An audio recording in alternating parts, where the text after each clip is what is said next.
잠언 30장에서는 아굴의 잠언이라고 기록됐습니다. 잠언은 대부분 솔로몬의 잠언이었는데 여기 30장은 아굴의 잠언이다. 이 말씀은 야게의 아들 아굴의 잠언이다. 아굴은 그 당시 현자였고 시인입니다. 이디엘과 우갈에게 이른 그런 말씀이다. 이렇게 기록했는데 이 아굴의 잠언을 통해서 지혜가 중요하다는 사실을 다시 한번 상기시킨 것입니다. 1절부터 6절까지는 겸손이 중요하다는 말씀을 하고 있습니다. 겸손을 얘기하고 있는데 나는 다른 사람에 비하면 짐승이라 그렇게 자기를 말하면서 사람이 총명이 있지 않다. 지혜를 배우지 못하고 거룩하신 자를 아는 지식이 없다. 모든 세상 만사 돌아가는 모든 것이 누가 하는 건지 너는 알겠느냐? 이러면서 인간의 생각으로는 하나님의 역사를 알 수 없다는 것입니다. 이렇게 인간의 무지함을 시인하는 것이 큰 지혜를 얻을 수 있는 길입니다. 그래서 겸손은 참으로 신앙생활에 중요한 것이고 스스로 자신을 낮추는 그런 삶이 되어야 한다는 것입니다. 하나님 말씀은 다 순전하며 하나님은 그를 의지하는 자의 방패가 되어 주신다. 그러므로 언제나 우리는 겸손하게 하나님의 뜻을 깨닫고 순종하는 그런 삶이 되어야 한다는 것입니다.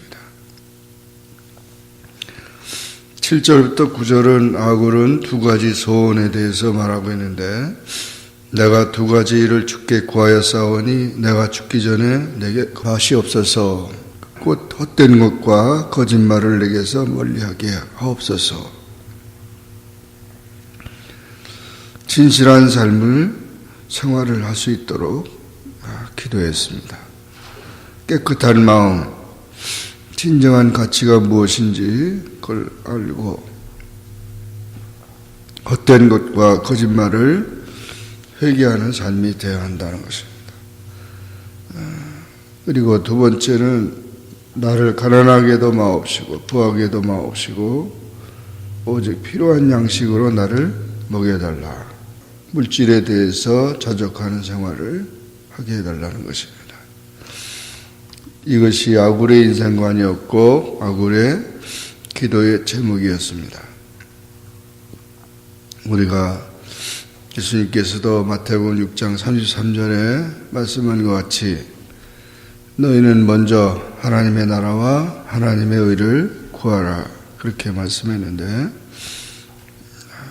이렇게 우리가 가장 큰 소원이 무엇인지 그것을 깨닫고 살아가야 한다는 것입니다.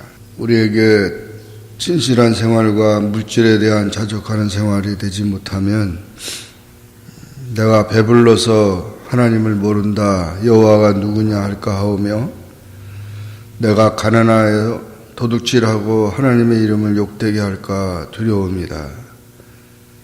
그래서 이와 같이 우리의 삶이 육신의 생활이 너무 풍요해서 하나님을 경시되게 할까 두려워하고 모든 필요한 것들을 하나님께서 주시도록 그렇게 기도하고 있습니다. 너무 가난하여 악을 행함으로 불신자들의 비방거리가 되지 않기 위해서도 기도하고 있습니다.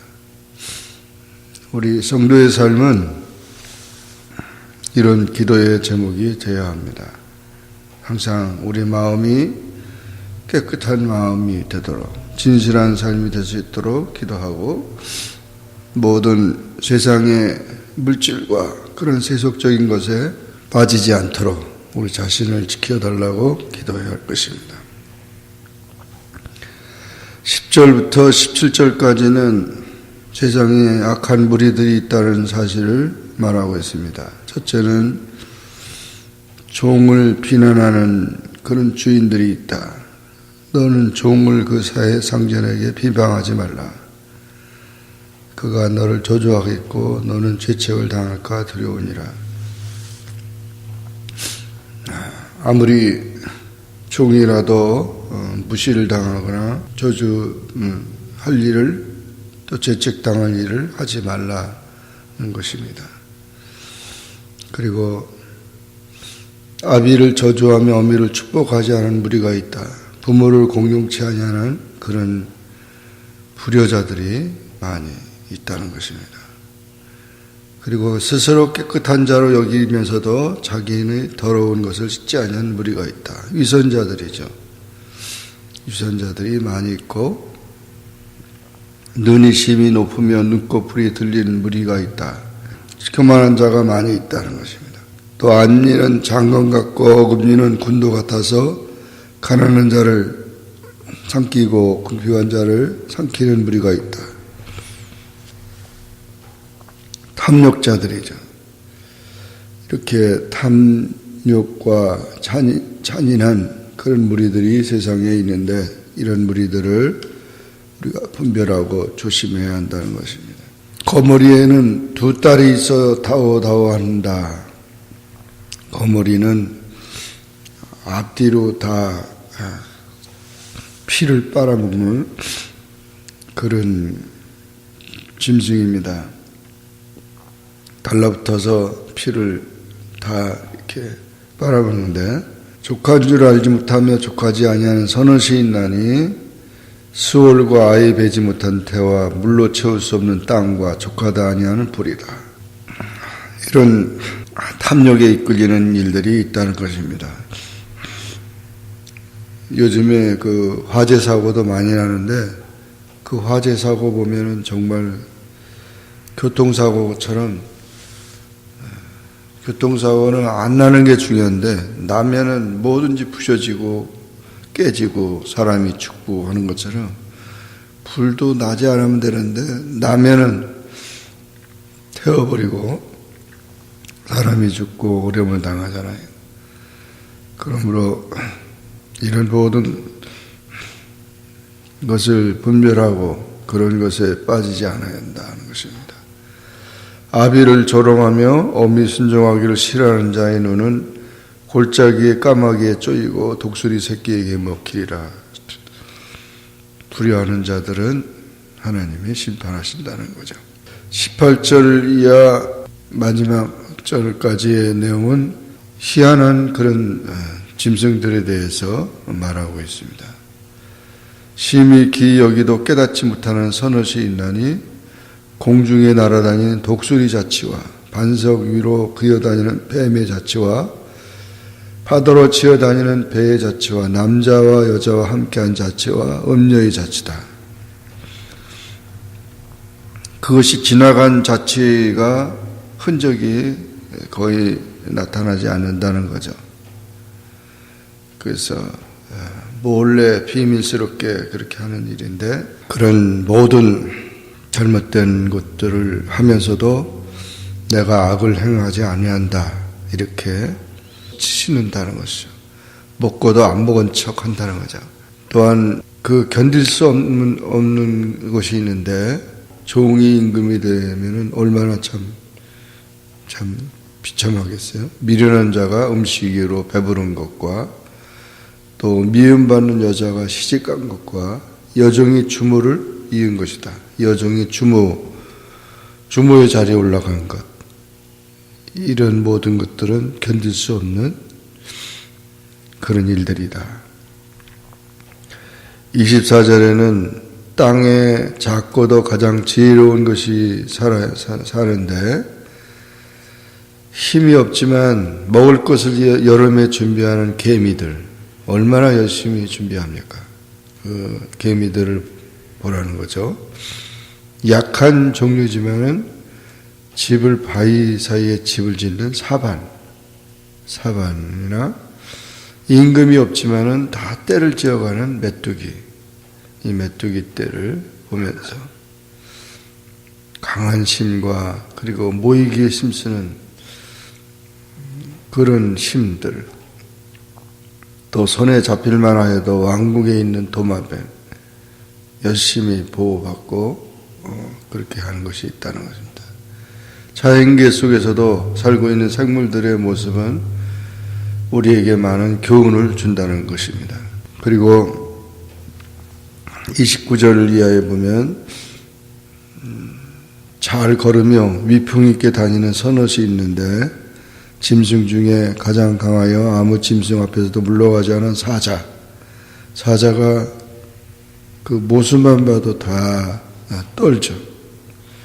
사냥개 끝까지 자기 생명을 걸고 끝까지 달려가는 게 사냥개입니다. 수염소, 꼿꼿하고 당할 수 없는 왕, 독재자 같은 왕은 아주 모든 사람들이 다 그 앞에 굴복합니다. 당당한 모습들을 가진 짐승도 있고 사람도 있다는 거예요. 그런 속에서도 우리가 지혜를 깨닫고 겸손해야 된다. 그래서 젖을 저으면 엉긴 젖이 되고 코를 비틀면 피가 나고 노를 격동하면 다툼이 나는 것처럼 모든 삶의 절제를 하고 지혜를 선택하라는 것입니다. 이 아굴의 자문을 통해서도 이렇게 지혜를 예찬하고 모든 자연이나 모든 삶을 통해서 우리가 지혜를 깨달으며 하나님을 경외하는 그런 삶을 살아가야 된다. 이렇게 교훈한 것입니다. 이와 같은 말씀을 기억하면서 오늘도 지혜로운 삶이 되기를 주의 이름으로 축원합니다. 기도하겠습니다. 주님 감사합니다. 오늘도 주님 앞에 나와 기도하게 하시고 주의 말씀을 삼가하게 하시니 감사합니다. 잠언 30장 아굴의 자문을 통하여